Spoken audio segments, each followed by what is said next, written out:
এমন 10টি গাছ আছে যে গাছগুলোতে জিনেরা বেশি বেশি থাকে। এই গাছগুলোর আশেপাশেও যাবেন না, বিশেষ করে মাগরিবের পরে সন্ধ্যার পরে এই গাছগুলোর আশেপাশেও যাবেন না। যদি যান আপনি জিনে আক্রান্ত হতে পারেন, আপনাকে জিনে ধরতে পারে। বিশ্বনবী মুহাম্মদ রাসূলুল্লাহ সাল্লাল্লাহু আলাইহি ওয়াসাল্লাম বলেছেন, তোমরা যেমন আল্লাহর দরবারে হিসাব দিতে হবে, জিনদেরকেও হিসাব দিতে হবে। কারণ আল্লাহ পাক রব্বুল আলামিন মানুষের আগে জিনদেরকে সৃষ্টি করেছেন। আল্লাহ পাক রব্বুল আলামিন বলেন, ওয়ামা খালাকাতুল জিন্না ওয়াল ইনসা ইল্লা লিয়াবুদুন, আমি জিন জাতি এবং মানব জাতিকে সৃষ্টি করেছি আমার একমাত্র ইবাদত বন্দেগীর জন্য। তাতে প্রমাণ হয় দুনিয়াতে জিন জাতি আছে, যারা জিন বিশ্বাস করে না তারা কাফের হয়ে যাবে। আল্লাহর কোরআনকে মিথ্যা অস্বীকার যারা করবে তারা কাফের হয়ে যাবে। এই জন্য জিন দুনিয়াতে আছে, জিন আক্রমণ করতে পারে। রাসূল করিম সাল্লাল্লাহু আলাইহি ওয়াসাল্লাম বলেন, যখন আযান দেয় জিন শয়তান ভয়ে পালিয়ে যায়, তখন তোমরা সাবধান থাকবে। হে মা বোনেরা, আযানের সময় বাচ্চাদেরকে বাইরে রাখবেন না। মাগরিবের সন্ধ্যার পরে বাচ্চাদেরকে বাইরে রাখবেন না। এই সময় জিনদেরকে ছেড়ে দেওয়া হয়। এই সময় জিন শয়তানেরা দৌড়াদৌড়ি করে আক্রমণ করতে পারে। এই জন্য আযানের সময় ঘুমটা মাথার ফালায় রাখবেন না, বাহিরে থাকবেন না। আযানের সময় যখন মাগরিবের সময় কোনো মেয়েরা বাইরে বসে থাকে মাথার ঘুমটা ফেলে, ওই মেয়েদেরকে জিনেরা আক্রমণ করে। এই জন্য আসুন আমরা জেনে নেই কোন কোন গাছের মধ্যে বেশি বেশি জিন থাকে। বলতে পারেন, হুজুর আপনারা কেমনে জানেন? মাঝে মাঝে বাচ্চাদেরকে জিনে আক্রমণ করে, মাঝে মাঝে মহিলাদেরকে জিনে আক্রমণ করে, মাঝে মাঝে পুরুষদেরকেও আক্রমণ করে। তখন আমরা জিনদেরকে জিজ্ঞাসা করি, কবিরা জিনদেরকে জিজ্ঞাসা করে, তোমরা কোত্থেকে এসেছো? বেশিরভাগ জিনেরা এই 10টা গাছের কথা বলে যে এই গাছের মধ্যে আমরা বসবাস করি। 1 নাম্বার বাঁশের জার। সন্ধ্যার পরে বাঁশের জারের কাছে যাবেন না। মাগরিবের আযানের সময় অথবা মাগরিবের আযানের সাথে সাথে বাঁশের জারে যাবেন না, কারণ বাঁশের জারে বেশি বেশি জিনেরা বসবাস করে।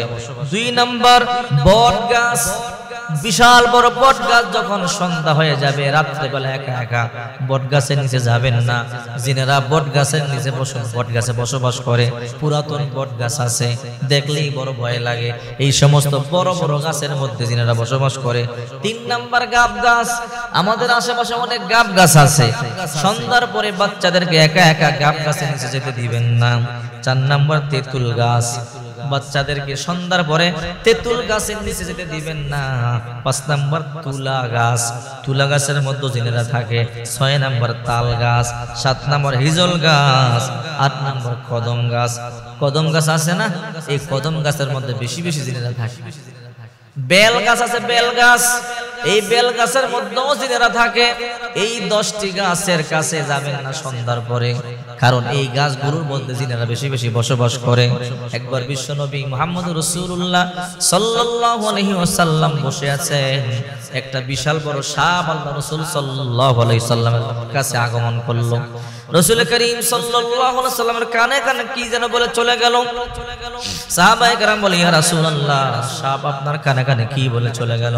রাসূল করিম সাল্লাল্লাহু আলাইহি ওয়াসাল্লাম বলে, এটা তোমরা সাপ দেখেছো, আসলে সাপ না, এটা হলো জিন। বলে, তাই নাকি? বলে, হ্যাঁ জিন। কি বললো? জিন বলে, গো নবীজি, আপনার উম্মতদেরকে সতর্ক করবেন তারা যেন 3টা জায়গার মধ্যে না যায়, যেই জায়গার মধ্যে আমরা বেশি বেশি থাকি, অবস্থান করি। কোন জায়গায়? 1 নাম্বার গর্তে, যেন গর্তে প্রস্রাব না করে। আমরা মাঝে মাঝে গর্তের মধ্যে অবস্থান করি। ওগো নবীজি, আপনার উম্মতদেরকে গর্তের মধ্যে প্রস্রাব করতে নিষেধ করবেন, কারণ জিনদের মধ্যে খারাপ জিন আছে। যদি তাদের গায়ের মধ্যে প্রস্রাব পড়ে যায়, রাগ হয়ে আক্রমণ করতে পারে, মেরে ফেলতে পারে। 2 নাম্বার, ওগো নবীজি, যেখানে ময়লা আবর্জনা ফেলা হয়, প্রস্রাব পায়খানা, টয়লেটের মধ্যে যখন যাবেন দোয়া করে যাবেন। বিশ্বনবী বলেন, টয়লেটের মধ্যে জিন থাকে। আল্লাহুম্মা ইন্নী আউযু বিকা মিনাল খুবুসি ওয়াল খাবাইস।